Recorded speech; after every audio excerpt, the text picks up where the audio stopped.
In the Gospel of today, Jesus gives us that great fundamental law of Christianity. You must love the Lord your God with all your heart, with all your soul, and with all your mind. And you must love your neighbor as yourself.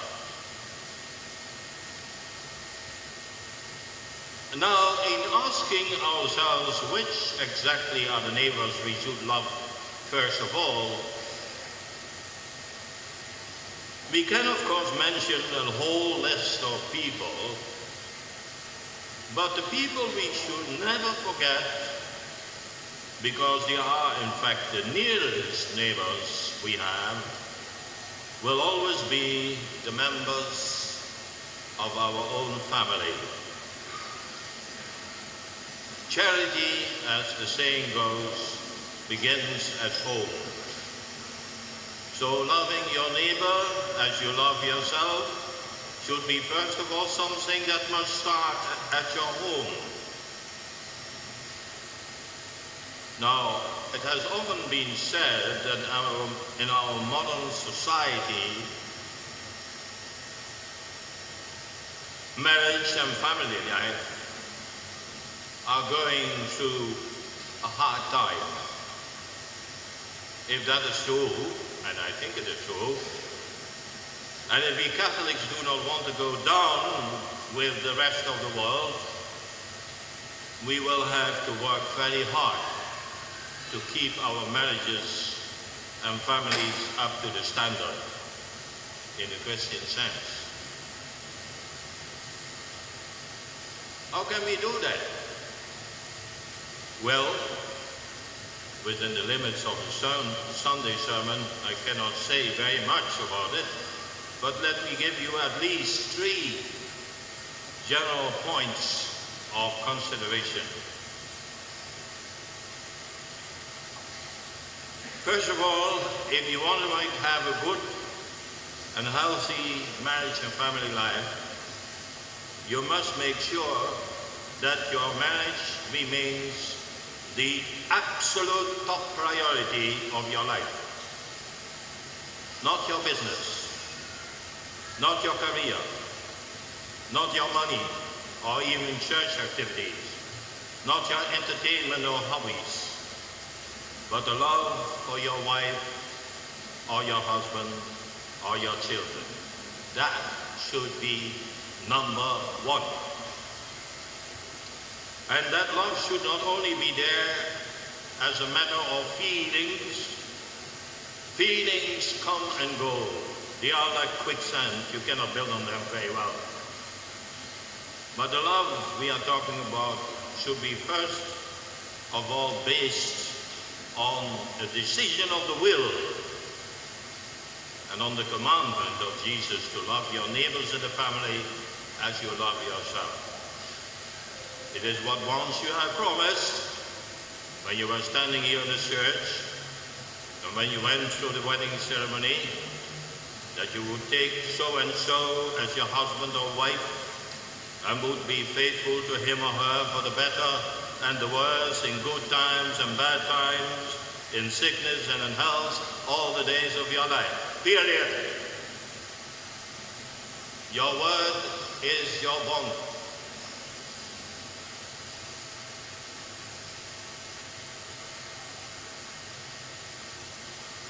Let us also see that for good and healthy marriage and family life,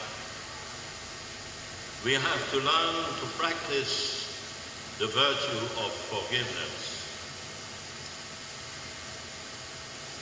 and tolerance. Nobody is perfect. And in every intimate relation, also in marriage, especially in marriage, there are bound to be hurts. If you have not discovered that, you are soon going to be discovering it.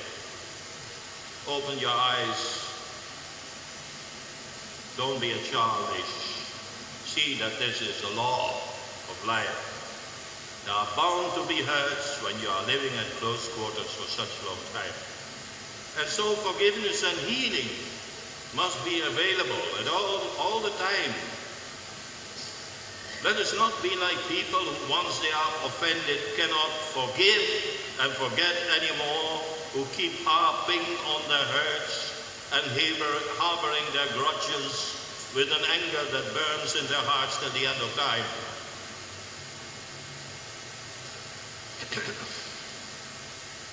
Quarrels are almost unavoidable. It shouldn't be, but they happen. And we must not make a drama of it. If you had a quarrel with your spouse, for instance, forgive and forget.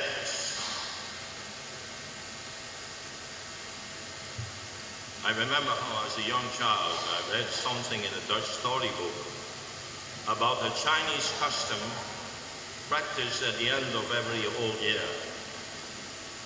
Every year, so I was told, I don't think it is really true, but I read it in my children's book. Every year, so I was told, some Chinese people put wax in their ears so that they can hear not the thing anymore of what other people are saying to them, and then for 10 minutes or so they will scream and shout and yell at one another, bringing out all the bad things they have kept in their heart. Mr. Lee, you are a lousy pig. Madam Tom, for me you can go to hell. Mr. Lim, you are the most stupid jackass in the whole world. And then, when they have yelled all anger out of their system, they will take the wax out of their ears.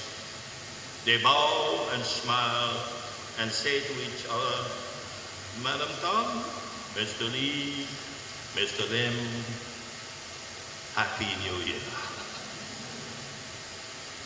Not a real story, of course, but not a bad way of telling a child that after every quarrel, we should not keep moaning and groaning, cold shower treatment, or don't know what you have in your families, but we should try to start with a clean slate in our human relationships. The past is the past, bygones are bygones, period.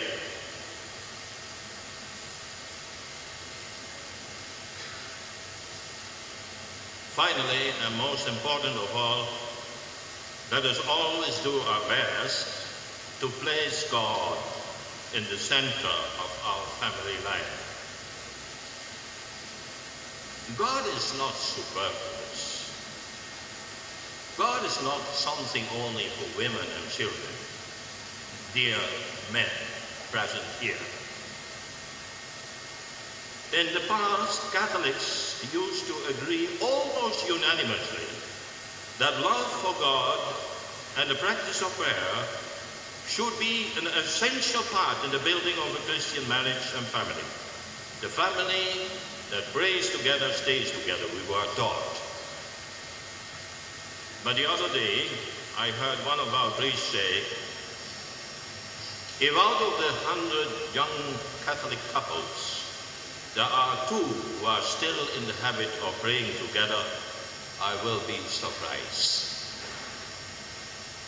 Well, I hope that priest was mistaken. Because if he is right, that would be disastrous. I'm sure without God, especially in times of crisis, it will be difficult for a marriage to survive. But wherever God is placed in the center, He will always help a family to go on in this life. As I say sometimes, to bear the unbearable, to do the undoable, to pass the breaking point and not to break. As a short little poem puts it so well, hold on to your faith and you won't go far wrong.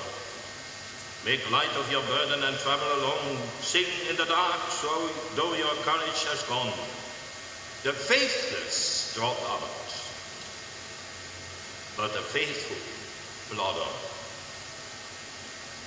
May God help you to love your neighbors as yourself, especially the neighbors who are nearest to you in your marriage and in your own family. Your wife, your husband, your parents, your children.